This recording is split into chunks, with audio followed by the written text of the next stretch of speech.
इधर एक दिन की बात, देवहूति मैया ने भगवान कपिल की पूजा की। भगवान ने कहा, माँ या तुम उल्टी गंगा क्यों बहा रही है?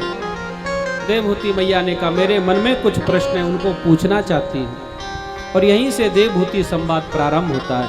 देखिए, कहा जाता है और सागर बार बार गंगा सागर, इसी प्रकार और कथाएं बार बार, लेकिन देवहूति मैया के उपाख्यान ध्यान पूर्वक सुनता है, उसका मन ठाकुर जी के चरणों में लग जाता है।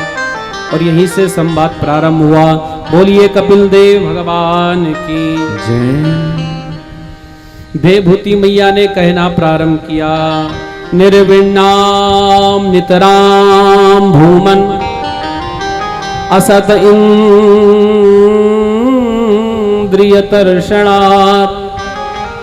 येन संभाव्यमानेन प्रपन्नान्दं तमप्रभो। निर्विण्णा है भूमन, भगवान मैं राजा की बेटी थी। राजा की बेटी मतलब वहां भी किसी प्रकार की कोई कमी नहीं। कर्दम जैसे पति मिल गए जिन्होंने कामक विमान पर हजारों वर्ष तक भोग भोगती रही, लेकिन इतने वर्षों तक विषयों को भोगने के बाद भी मेरा मन शांत नहीं हुआ। बुढ़ापा आ गया लेकिन मन बूढ़ा नहीं हुआ। इसका कारण क्या है? देवहूति मैया ने कहा, भगवान आंख चाहती है सुंदर सुंदर देखने को मिले, कान चाहते हैं सुंदर सुंदर सुनने को मिले, जिह्वा खाने को मांगती है, त्वचा कोमल स्पर्श मांगती है। इन इंद्रियों को भोगते भोगते मैं ऊब गई, लेकिन मन आज भी तृप्त नहीं हुआ। इसका कारण क्या है? जब यह प्रश्न किया गया, भगवान कपिल ने कहा, मां मन एव मनुष्याणाम बंधन मोक्षणयो परो।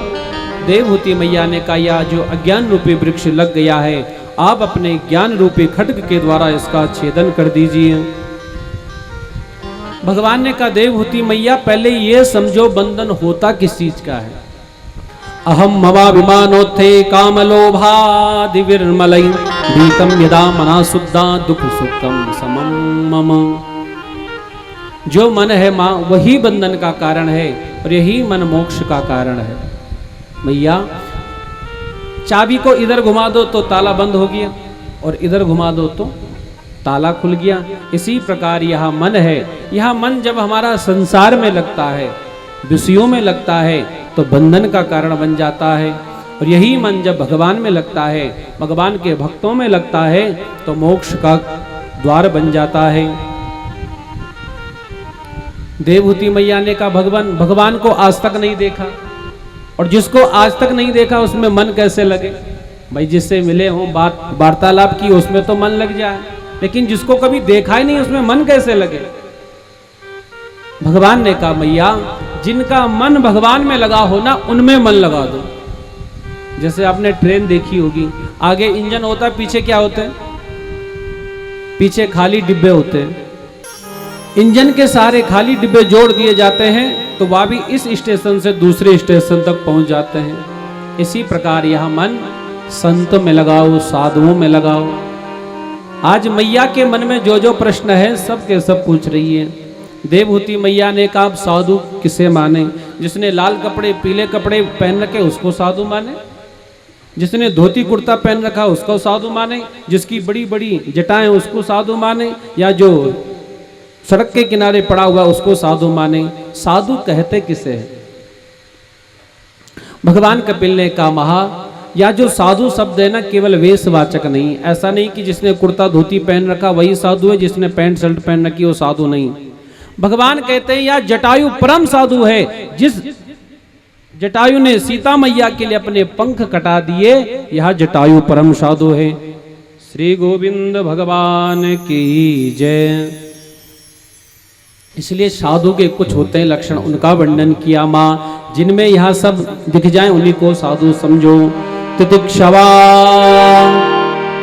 कारुणिका सुहृदा सर्वदेहिनां अजात शत्रवा शांता साधव साधु भूषण। सबसे पहला गुण साधु किसे जानते हैं?